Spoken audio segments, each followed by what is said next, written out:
Assalamualaikum warahmatullahi wabarakatuh. Selamat pagi, selamat siang, selamat sore, dan selamat malam Bapak dan Ibu serta teman-teman sekalian. Perkenalkanlah kami dari kelompok 1 yang akan mempresentasikan terkait materi tentang sistem keuangan nasional dalam mata kuliah Hukum Lembaga Keuangan. Baik, langsung saja kita mulai. Dalam hal ini, ketika kita berbicara terkait sistem keuangan, definisi formalnya kita bisa melihat dalam undang-undang, yaitu berdasarkan pasal 1 angka 1 Undang-Undang Nomor 4 Tahun 2023 tentang pengembangan dan penguatan sektor keuangan atau yang biasa kita kenal sebagai Undang-Undang P2SK. Sistem keuangan itu merupakan suatu kesatuan yang terdiri dari lembaga jasa keuangan, pasar keuangan, infrastruktur keuangan, termasuk sistem pembayaran, yang nantinya semuanya hal tersebut saling berinteraksi untuk memfasilitasi adanya pengumpulan dana masyarakat dan juga pengalokasiannya. Jadi secara garis besar bisa kita simpulkan bahwasanya sistem keuangan ini adalah ekosistem besar yang menghubungkan antara pihak yang memiliki uang yang lebih dengan pihak yang membutuhkan adanya dana itu sendiri. Nah, kita bisa melihat bahwasanya fungsi utamanya itu ada dua. Yang pertama adalah untuk menghimpun dana, misalnya menghimpun dana lewat deposito ataupun tabungan. Kemudian yang kedua adalah fungsi untuk menyalurkan dana, misalnya lewat pinjaman dan atau kredit. Nah, dalam hal ini sistem keuangan nasional secara umum kita bagi menjadi dua pokok garis besar, yaitu yang pertama adalah sistem moneter dan yang kedua adalah sistem non moneter. Dua hal tersebutlah yang akan nantinya kita bahas dalam materi yang selanjutnya. Untuk sistem moneter, saya persilakan kepada rekan saya untuk dapat mempresentasikan materi sistem moneter. Terima kasih. Baik, saya akan menjelaskan tentang sistem moneter. Jadi, sistem moneter ini bisa kita pahami sebagai suatu sistem yang mengatur segala hal yang berkaitan dengan uang, mulai dari peredaran uang, kebijakan moneter, sampai lembaga yang berwenang untuk menjaga stabilitas nilai mata uang suatu negara. Di Indonesia, pelaku utama dalam sistem moneter ini adalah Bank Indonesia, selaku bank sentral yang mempunyai kewenangan untuk mengatur dan menjaga kestabilan nilai rupiah. Nah, lalu apa tujuannya dari kebijakan moneter ini? Berdasarkan pasal 7 UU nomor 23 tahun 1999 tentang Bank Indonesia, tujuannya adalah yang pertama, mencapai dan memelihara kestabilan nilai rupiah. Yang kedua, memelihara stabilitas sistem pembayaran. Yang ketiga, menjaga stabilitas sistem keuangan demi mendukung pertumbuhan ekonomi yang berkelanjutan. Yang dimaksud dengan kestabilan nilai rupiah itu mencakup dua hal. Yang pertama, kestabilan harga barang dan jasa yang diukur dari inflasi yang rendah dan stabil. Dan yang kedua, kestabilan nilai tukar rupiah terhadap mata uang asing.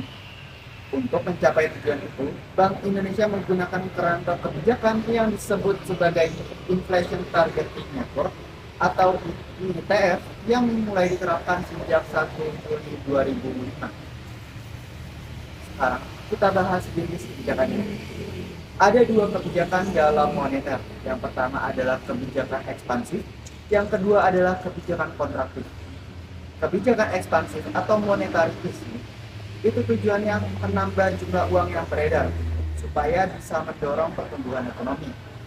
Ini biasanya diterapkan pada saat ekonomi lagi melambat atau saat krisis. Caranya antara lain dengan menurunkan suku bunga acuan, membeli surat berharga pemerintah, atau menurunkan giro wajib minimum bank. Sebaliknya, kebijakan kontraktif atau monetary tightening tujuannya mengurangi jumlah uang yang beredar untuk menahan inflasi yang mulai tinggi. Caranya kebalikannya, naikkan suku bunga, jual surat berharga negara, dan naikkan giro wajib minimum bank. Terakhir, instrumen apa saja yang digunakan oleh Bank Indonesia?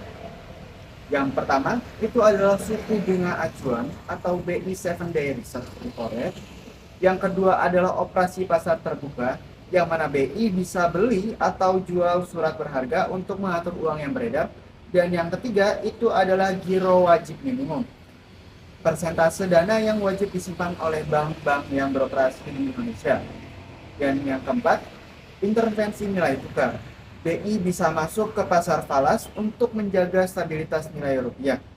Oke, tadi itu saya soal sistem moneter. Sekarang saya serahkan ke pembicara selanjutnya untuk membahas terkait dengan sistem non-moneter. Baik, terima kasih. Kalau kita tadi sudah membahas soal sistem yang dikendalikan oleh Bank Indonesia, sekarang kita masuk ke ranah yang berbeda, yaitu sistem non-moneter. Yang pertama, definisi sistem non-moneter. Sistem non-moneter ini mencakup berbagai lembaga yang bergerak dalam penghitungan dan penyaluran dana, tapi yang di luar fungsi bank sentral. Jadi ini lebih ke arah lembaga keuangan lainnya yang sehari-hari langsung berinteraksi dengan masyarakat. Sistem ini terdiri dari dua kelompok besar, yaitu lembaga keuangan dan lembaga pembiayaan. Yang kedua, lembaga keuangan. Lembaga keuangan bisa kita definisikan sebagai badan yang menghimpun dana dari masyarakat dan menyalurkannya kembali kepada masyarakat. Jadi ada dua arah, ngumpulin dulu, baru nyalurin. Contoh lembaga keuangan yang familiar antara lain, yang pertama, bank umum. Lembaga keuangan yang paling umum yang kita temui sehari-hari, bank syariah, bank yang beroperasi berdasarkan prinsip-prinsip syariah Islam, perusahaan asuransi, menghimpun premi dan nasabah untuk menanggung risiko, dana pensiun, mengelola dana untuk keperluan pensiun peserta, perusahaan sekuritas, bergerak di bidang pasar modal, jual beli efek, dan terakhir pasar modal, platform tempat bertemunya pihak yang butuh modal dengan investor. Yang ketiga, lembaga pembiayaan.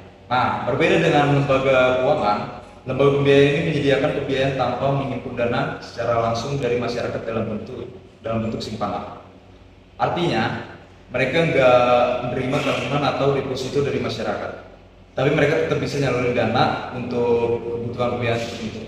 Contohnya, leasing atau sewa guna usaha, buat pembiayaan aset seperti kendaraan atau mesin, factoring, pembiayaan piutang usaha, pembiayaan konsumen untuk kredit barang konsumtif, fintech lending, platform pinjaman berbasis teknologi yang lagi marak sekarang, modal ventura yang menyuntikkan modal perusahaan startup atau usaha berisiko tinggi. Oke, dari sini kita lihat bahwa sistem non-moneter ini cukup luas dan sangat dekat dengan kehidupan bisnis sehari-hari. Baik, terima kasih. Selanjutnya saya persilakan saudara saya untuk membahas perbedaan kebijakan mikroprudensial dan makroprudensial. Terima kasih. Jadi di bagian ini kita akan bahas dua konsep yang secara sekilas akan mirip, namun secara signifikan ternyata berbeda, yaitu kebijakan mikroprudensial dan kebijakan makroprudensial. Kalau kita sedang berbicara tentang kebijakan makroprudensial, artinya kita sedang membahas the whole financial system. Sedangkan ketika kita membahas kebijakan mikroprudensial, artinya kita sedang membahas kondisi masing-masing lembaga keuangan. Dari sisi fokus itu sendiri, mikroprudensial fokus pada stabilitas sistem keuangannya, sedangkan mikroprudensial fokus pada kesehatan setiap lembaga secara individual. Dari sisi otoritas di Indonesia, kebijakan makroprudensial dipegang oleh Bank Indonesia, sedangkan mikroprudensial dipegang oleh Otoritas Jasa Keuangan. Dari sisi risiko yang diantisipasi, makroprudensial mengantisipasi risiko sistemik, yaitu ancaman krisis yang bisa melanda seluruh sistem keuangan, sedangkan mikroprudensial lebih kepada risiko individual seperti liquidity risk, credit risk, market risk, dan operational risk. Dari sisi tujuan, makroprudensial bertujuan mencegah krisis keuangan yang berdampak besar pada perekonomian dan fiskal pemerintah, sedangkan mikroprudensial bertujuan menjaga tingkat kesehatan keuangan masing-masing lembaga. Kalau dilihat dari lingkup sasarannya, makroprudensial mencakup seluruh ekosistem, mulai dari institusi keuangan bank maupun non-bank, rumah tangga, pasar keuangan, sampai sistem pembiayaan. Sedangkan mikroprudensial sasarannya adalah individu lembaga keuangan itu sendiri, seperti bank, asuransi, dana pensiun, reksadana, termasuk konglomerasinya. Secara pendekatan, makroprudensial itu top down, melihat sistem keuangan dari atas secara keseluruhan, sedangkan mikroprudensial bersifat bottom up, dimulai dari kondisi setiap lembaga, lalu agregasi ke atas. Ini sesuai dengan yang dirumuskan oleh Modul Bank Indonesia tahun 2016. Kebijakan makroprudensial adalah kebijakan yang berorientasi pada sistem, bertujuan melihat sistem keuangan secara keseluruhan melalui pendekatan top down. Terakhir, dasar hukumnya berdasarkan Undang-Undang Nomor 21 Tahun 2011 tentang OJK, khususnya penjelasan daripada Pasal 7 Bank Indonesia memiliki kewenangan di bidang makroprudensial.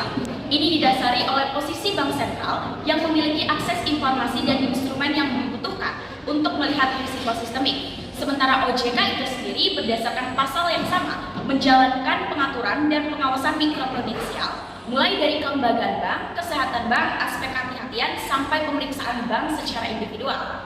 Baik, oleh karena itu, terima kasih. Selanjutnya saya serahkan kepada pembicara selanjutnya. Terima kasih banyak. Baik, izinkan saya untuk mencoba menarik kesimpulan terkait dengan apa yang sudah kami presentasikan pada hari ini. Yang pertama terkait dengan sistem keuangan nasional adalah ekosistem besar yang memiliki peran vital dalam perekonomian Indonesia. Dari definisi yang ada di UU PPSK, dimana kita dapat melihat bahwa sistem ini bukan hanya sejarah soal uang, tapi bagaimana dana masyarakat itu dikelola, disalurkan, dan juga dijaga stabilitasnya. Dalam sistem ini, itu ada dua pilar besar. Yang pertama itu ada sistem moneter yang dikendalikan oleh Bank Indonesia secara langsung melalui instrumen-instrumen kebijakan moneter, baik secara ekspansif maupun kontraktif yang bertujuan untuk menjaga stabilitas nilai rupiah dan mendukung pertumbuhan ekonomi. Lalu yang kedua ada sistem non-moneter yang mencakup lembaga keuangan dan lembaga pembiayaan yang langsung bersentuhan dengan kebutuhan masyarakat dan dunia usaha, baik berupa dari bank umum, asuransi, dan pensiun, dan juga sampah retail lending maupun dan modal ventura. Dan satu hal yang menarik dari peraturan hukum yaitu adanya pembagian terkait dengan kewenangan yang sangat jelas dalam pengawasan sistem keuangan ini. Bank Indonesia menjalankan kebijakan makroprudensial dengan pendekatan top down, sedangkan OJK menjalankan kebijakan mikroprudensial dengan pengawasan yang digital pada setiap lembaga keuangan. Lalu pembagian kewenangan ini penting banget dipahami, terutama bagi kita yang mengambil peminatan untuk bisnis. Kenapa penting? Karena ketika kita nanti bekerja di ranah korporasi, pasar modal, atau lembaga keuangan, kita harus tahu regulasi mana yang mengatur dan siapa yang berwenang untuk mengawasi. Mungkin sekian dari presentasi dari kelompok kami. Atas perhatian kami ucapkan terima kasih. Kami sangat terbuka untuk pertanyaan dan diskusi.